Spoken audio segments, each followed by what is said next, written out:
I shall come to a case study of Operation Sindoor. Now, the case study can take the entire day, so I have limited myself to the misinformation, disinformation, and the malinformation which was thrown at us during that time. What happened, we all know, so I'm not going to go over it on 7th of May. I'm just taking the first day. Why? Because this is where I want to come to. What was reported? On the left, you see an Indian newspaper. On the right, what you see is a Pakistani newspaper. And in the middle, you see an international one. So you see the biases, you see the reporting channels, what they want you to see. And hence, that population which is reading it, this is just one snapshot. There are many other newspapers, there are many other sources of news that those population are going through. So each one of them is putting a certain story out based on the editorial board that they have, based on the directions that they have. And famously, Joseph Nye has said in the information age, it is not just whose army wins, but it is also whose story wins. As I said, let me first, I'm more focusing on the disinformation and the fake news which came across. Now, what was the scale of this dis and malinformation? Deepfakes, doctored videos, lies through official channels itself, through official, the press conferences.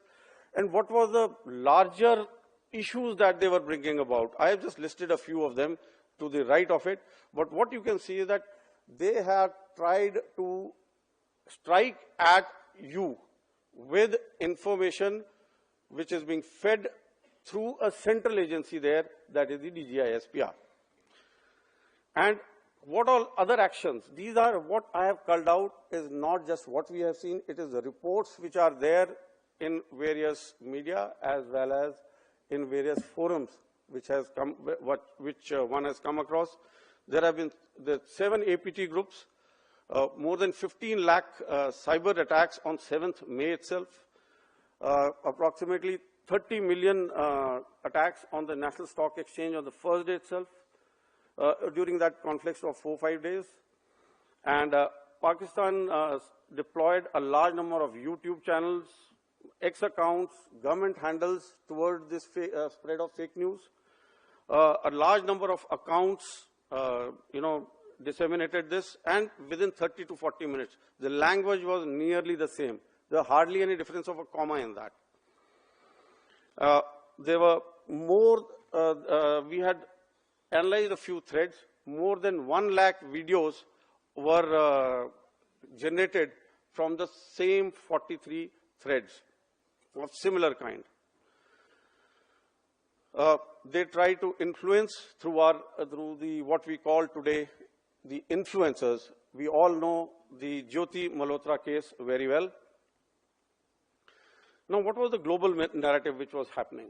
Now, the Hindu Post, it took out documents of 15 instances of global media which was spreading this Pak's unverified claim. What you see on the right are the various news agencies or the news houses, and what kind of news were they spreading in this period of 6 to 8 days after that. And we also went into details as to who's doing it for them. And there we traced their origins to a large number of these Pakistani journalists embedded deep into these various media houses and the agencies over there. And has it stopped? It continues.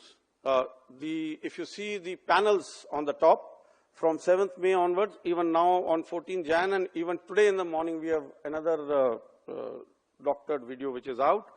And in the past 4 months itself, the ADG Stratcom itself has called out 217 deepfakes, of which 164 relate to Army, the CDS 9, Chief of the Army Staff 23, the Chief of Air Staff 4, and the Chief of Naval Staff 3. So today, when any of the chiefs speak at any forum, within half an hour you have a perfectly made AI-based fake deepfake in which they change only a little bit of it so that it looks authentic.